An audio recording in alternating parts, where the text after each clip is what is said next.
Okay,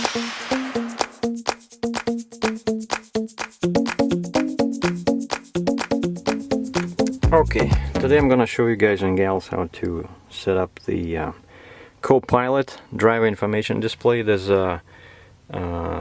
this stick on the right side, so it has the escape button, which takes you back to the previous menu.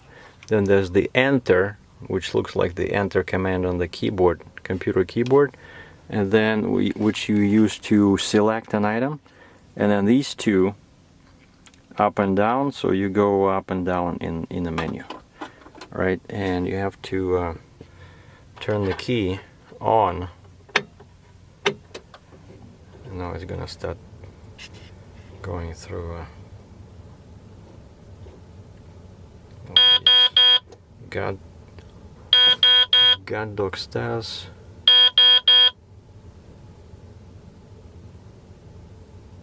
Now we have to wait. Maybe I'll try escape. No. Enter. Okay, so yeah, you click enter and you get into the screen, and then you can okay, yeah, another enter and you get into this screen, right? So you have here, you have fuel economy, trip info, gauges, black panel. Well, fuel economy just shows you basically, you know, your average fuel economy. See, mine is pretty good today because I've been driving empty and at 1335 RPM and 57 miles per hour. And you can check, I see trip 1, trip 2. So I press escape to get out of there. Now trip info, I didn't use it yet. Oh, it's kind of engine hours, driver trip, so yeah, you can check your, you can set up, you know, like what I do. I'll probably do it later. I use these to track my oil changes. You know, let's say on the international, when it reaches 15,000 miles, I would do the oil change. But here's going to be 30,000 for oil changes and 15 for grease. So I'll start using it after my first oil change. Okay, escape to go back. Now gauges. Now here, these are basically, it's one-time look, right? So you just go there to check them out. Or you can leave one of them, like click enter, and you see, and those arrows on the right means that if I click the up and down button, it'll give me more options. See? Engine RPM, load, percent, throttle position, percent, etc., etc., even compass. So I press escape to get out of there, and one more escape, and that's what, another escape, and I like this screen. Now diagnostic, maintenance, maintenance enter. See, it just has all these monitors here. Guard dog, inhibit status, like who needs those? But setup. And so you see I use the keys up and down and then enter. And here we have something interesting. First of all, you can choose language, and this is Canadian truck. I don't know if these options are available in US. So English, Spanish, French. Escape to get back. Units. Very interesting feature. Because if you go to distance, you can choose miles or kilometers. And I choose miles because some people were saying, how come this truck has the speedometer all in kilometers? And here's a little trick. If you choose, which I learned just today, if you choose miles, then you get a digital speedometer on this screen when you're driving, and it will be in miles, digital speedometer in miles. So this way basically you have two speedometers, which is great. Now fuel consumption, yeah, basically it's, oh wait a second, imperial gallons. Huh. I don't like that. I need US gallons. Jesus. So it was showing my fuel mileage at like, what is it, like 6.8? And you see, turns out that was imperial gallons. Like, they don't exist. Has to be US gallons. Or liters per 100 kilometers. That's like the only two I recognize. This is imperial gallons. This is such BS. You know, that's what usually people that drive totally, you know, like trucks with very bad fuel mileage, they use these imperial gallons when someone asks them, hey, what's your miles per gallon? And they say, well, 10. And then just add, you know, as on a side note, well, imperial gallons or Canadian gallons. So it has to be US gallons, of course. Okay, and pressure, or PSI or kilopascal, but that's for Europe, right? I don't understand those. Okay, and temperature, well, I chose Celsius because I like it better. Okay, and you see this one. This is a very nice feature. So you see I go up and down, right? Then enter to select. This is, I'm telling you guys. What? What does it say? Basically, I put 3 in, or I think I put like 10 in there, right? And so you use up and down to change the, so I want to set it at 100 miles per hour. Because I put 10, because I was not sure what is this for. I thought it was just above the cruising speed or something, or above the legal speed. And what's legal speed? This truck doesn't have the GPS, right? How does it know what's legal, what's not? So I put in 10, just like 0, 1, 0, and I started getting out of a parking lot. As soon as I got out of my speed went above 10, it started beeping, like burr, burr, burr, burr, you know, from this speaker over here. Came very loud, you know, very nasty noise, as if, you know, you're in an airplane and fire alarm went off. And then over here I saw the sign that said personal OS exceeded. What? And then it occurred to me that, wait a second, that's overspeeding.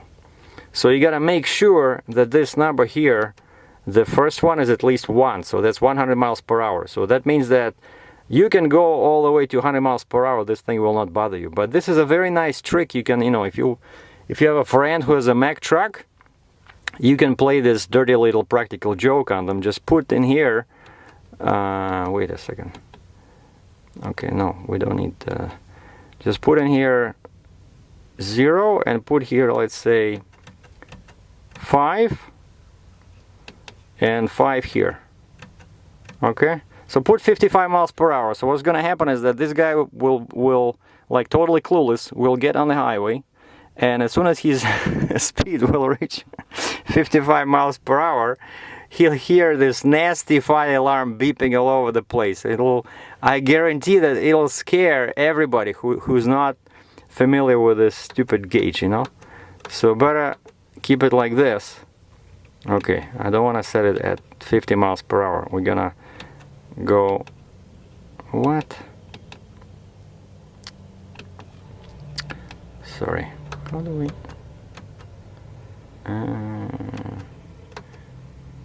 why doesn't wanna give me,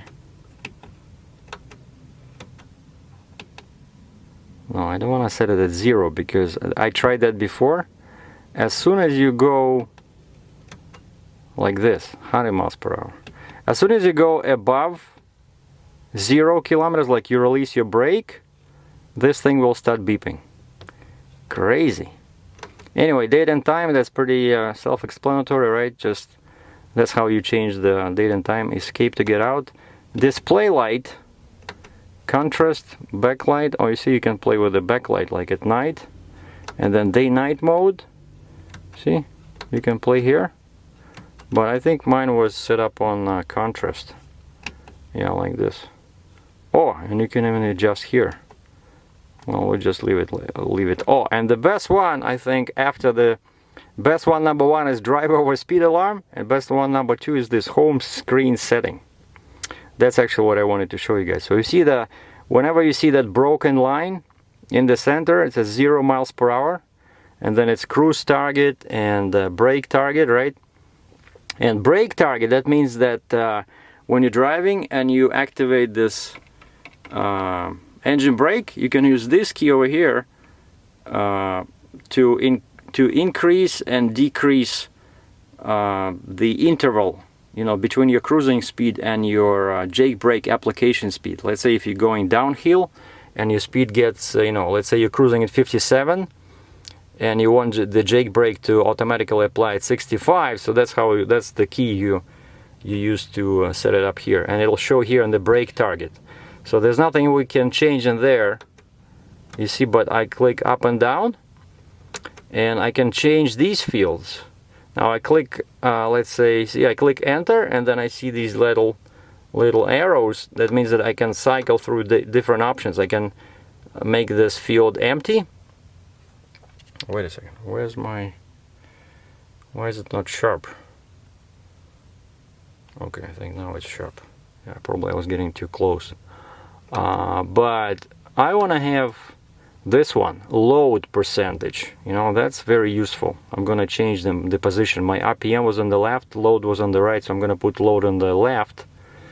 And so I click enter to select it, and then I click down and click enter to get into there, and I cycle. See, I can choose pedal position, percentage, temperature, but there's already temperature on top, so I don't want two times.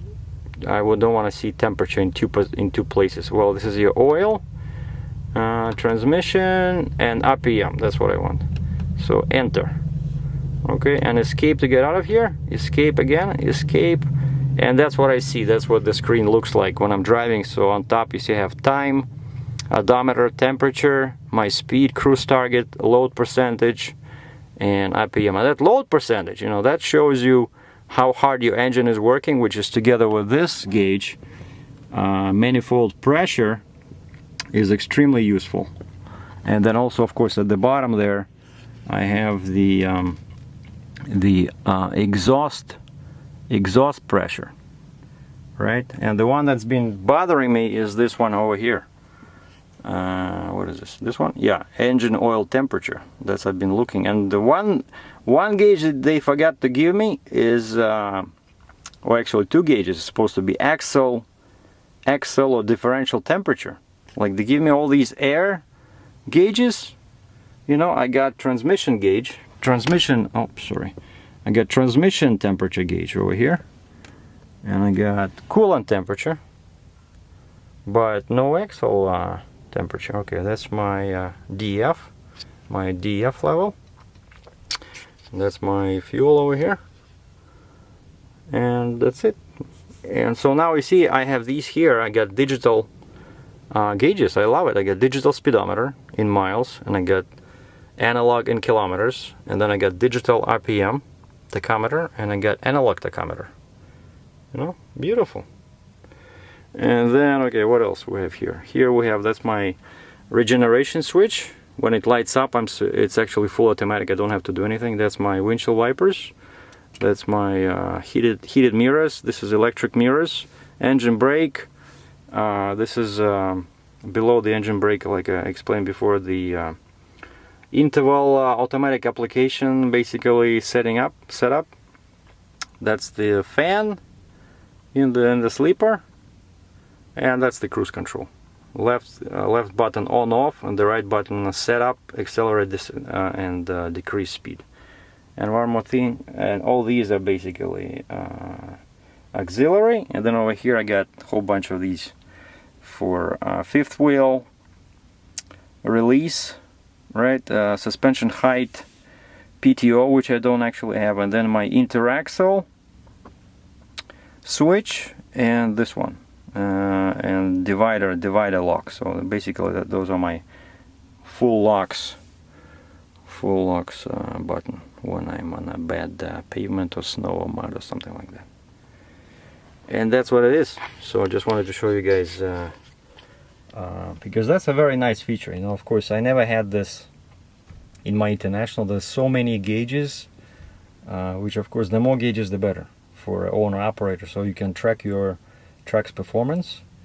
Oh, and the best, another best, number 3, I would say, feature is that over there where you see the load gauge, right under that load gauge, when I'm driving in the sweet spot, there'll be 2 dollar signs, like, you know, dollar sign, and that's usually happens between, I would say, 1200 and 1500 RPM. But of course, depending on the load, depending if I'm going up or down, with heavy load going up a hill, it disappears. I noticed that whenever the load gauge shows more than 65%, that dollar signs disappears.